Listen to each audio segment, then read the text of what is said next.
Well, Tom, the other Tom, has already told you what a wonderful uncle David was. This is, of course, a conclusion in which I and my siblings all wholly concur. But beyond affirming what I think all here know, that David was a man with a gift for and commitment to friends and family, what struck me was what a special teacher David was, not necessarily in the conventional sense, but by constant example.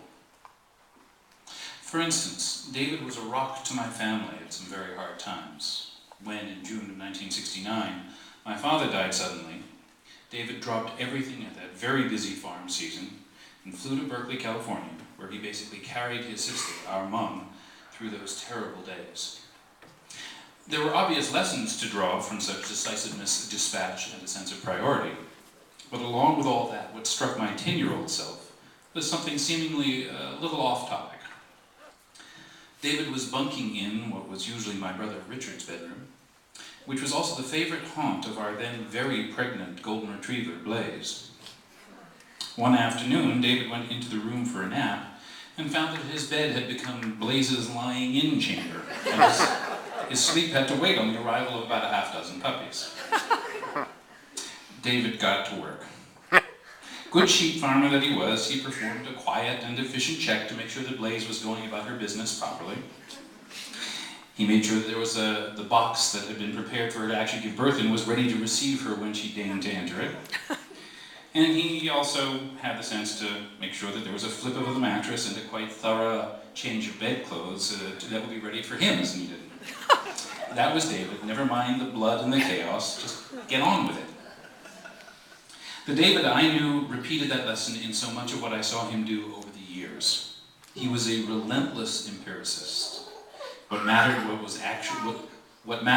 actually in front of him, what was actually happening, and then what you plan to do about it.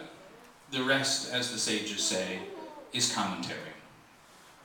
He could get impatient with the unobservant or the distracted. I promised Juliet I wouldn't talk about the bull, so I won't. But David's great, if sometimes gruffly displayed kindness, always dominated. Here's an example. Years ago, when I was 18, and just as stupid as that implies, I was supposed to catch an evening train down to Kimpton for a short visit. Unfortunately, while waiting for my train, I got perhaps a little too well lubricated. I managed to hold it together as far as Basingstoke, and the change of trains that in those days you had to make there. But I just couldn't stay awake after that on the way to Andover. When I woke up, we were pulling into Salisbury. By the time I worked my way back to the farm, it was around 1 in the morning. I snuck into the darkened house and went back to sleep. And the next morning, hungover and feeling just as foolish as I in fact was, I tiptoed into the kitchen, desperately hoping that David was somewhere out doing farm stuff. No luck. He waved me into his office and sat me down, and I waited for the major to tear a strip off my eye.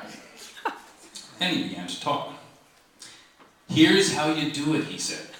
"When you are on a train drunk, you find the nearest reasonably sober fellow and tell him you're stopped and ask him nicely to wake you up for it."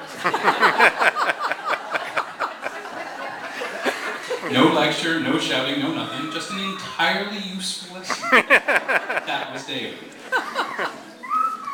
I'll close with just one more remembrance. When my mother Rosemary was dying, David again dropped everything. We called him out of Passover Seder, as it happened, to come and be with us and her. In the afternoon of the day Mum decided to end treatment, we were all with her, reading to her, taking turns to say goodbye. When the talk came round to David, he spoke of their lives and their shared memories, and then he reminded her of the verse from Deuteronomy, read at the time of the death of their father, Thomas Sebag-Montefiore. It seems to me to capture how David understood the task, the joy, and the sorrow of living in the world. It reads, "Be strong and of good courage." That's what David said from memory. "Fear not, nor be afraid." If I were to capture David in one line, there it is. Yeah.